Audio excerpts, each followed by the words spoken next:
Meerut breaking. Ayodhya में दलित युवती के साथ हुई अमानवीय घटना पर समाजवादी पार्टी का जोरदार प्रदर्शन के दौरान सपा नेताओं ने भाजपा सरकार को जमकर घेरा। कुंभ मेले में अव्यवस्था का आरोप लगाते हुए कुंभ मेले में हुई घटना के दौरान मृतकों का आंकड़ा हजारों में बताया।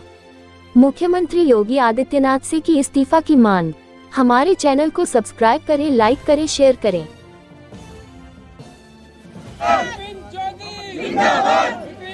आज यहाँ सीएम कार्यालय पे आए हैं, क्या मुद्दे हैं, किस चीज को लेकर प्रदर्शन किया जा रहा है? देखिए, मिल्कीपुर में जिस तरीके से नृशंस हत्या हमारी बिटिया की हुई और वो बिटिया मात्र 18-20 साल की थी और जिस तरीके से उसकी आंखें तक नोच ली गई और उस लड़की का परिवार, उसकी माँ फालिस मारी हुई है, वो बेड पे ही है उसकी माँ। हमारे माननीय सांसद श्री अवधेश प्रसाद अयोध्या वो उनसे मिलने गए और जब उन्होंने उनकी परिस्थिति देखी तो वो अपने आप को रोक नहीं पाए और वो भावुक हो गए। हमारा सिर्फ सरकार से ये कहना है कि जिस तरीके से भाजपा सरकार, योगी सरकार ये कह रही है कि उत्तर प्रदेश में सुशासन का दौर चल रहा है, मैं तो ये कहना चाहूंगा कि इससे बुरा दौर किसी भी सरकार ने नहीं देखा होगा।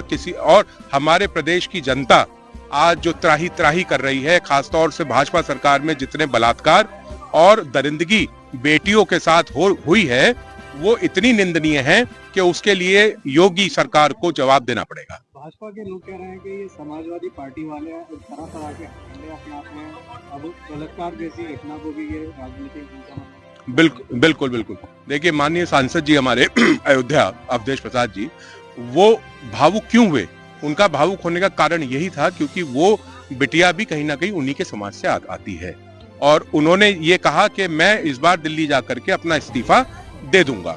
लेकिन वहां तमाम नेतागण मौजूद थे जिन्होंने ये कहा कि समाजवादी विचारधारा संघर्ष करने की विचारधारा है, लड़ाई लड़ने की विचारधारा है, इसलिए हमें इस लड़की का हक जब तक हम सरकार से नहीं दिलवा देते, हम डटे रहेंगे, अड़े रहेंगे।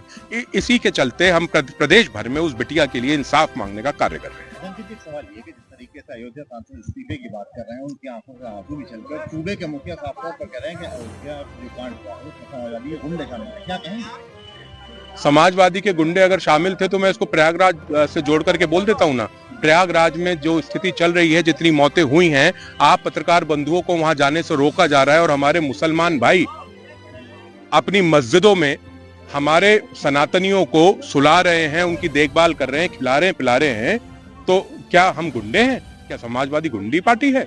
ये सबसे ज्यादा भ्रष्ट पार्टी है भारतीय जनता पार्टी, निकम्मी पार्टी, बड़े गुंडों की पार्टी। हाँ, सबसे ज्यादा अगर आप देखेंगे, इतिहास उठाएंगे, सबसे ज्यादा बलात्कारी हो चाहे क्रिमिनल माइंडेड लोग हो, सबसे ज्यादा टिकट भारतीय जनता पार्टी के लोगों को मिलता है और वो जीतते हैं। व्यवस्था पर सवाल उठाए हैं। मौजूदा व्यवस्था सूबे का मुख्यमंत्री के हाथ में थी और जो समाजवादी कार्यकारिणी है उसमें आजम था प्रभारी, उसको लेकर भी उन्होंने बात कही, क्या कहेंगे? देखिए, हमारे परम पूज्य शंकराचार्य जी ने जो वक्तव्य दिया, वो इस पूरे प्रदेश और देश की जनता और पूरे दुनिया की जनता को सुनना चाहिए, क्योंकि 2012 में जब महाकुंभ का आयोजन किया गया था, उस समय हमारी सरकार थी और माननीय आजम खान साहब मेले के इंचार्ज थे। तो शंकराचार्य जी ने ये बताया कि जब उनके गुरुदेव जीवित थे तो वो लगभग ये मेला लगने से, कुंभ लगने से 1.5 महीने पहले वहां पहुंचे थे और इतनी व्यवस्थित व्यवस्था उस जमाने में माननीय अखिलेश यादव जी के द्वारा की गई थी। और अभी उनका ये कहना है कि तुरंत योगी को बर्खास्त कर देना चाहिए। उनकी शब्दावली को मैं दोहरा रहा हूं। उन्होंने कहा है शंकराचार्य जी ने कि ये धोखेबाज है, ये निकम्मा है, इसको उठा करके मोदी जी और अमित शाह जी को तुरंत बदल करके, क्योंकि अब अभी कुंभ चलेगा और घटनाएं होंगी और हम संत हैं, हमें अगर झूठी सूचना दी जा रही है, क्या जो भगदड़ मची, जो मौतें हुई, उनका कहना था कि हम एक रात का उपवास नहीं रख सकते थे क्या? हम उपवास रखते, उन पुण्य आत्माओं के लिए हम उपवास रखते, शांति पाठ करते। लेकिन इस योगी सरकार ने, जो मेले के मुखिया भी हैं, उन्होंने जब संत समाज से ही इस बात को छुपाया तो उनको इस पद पे रहने का कोई अधिकार नहीं।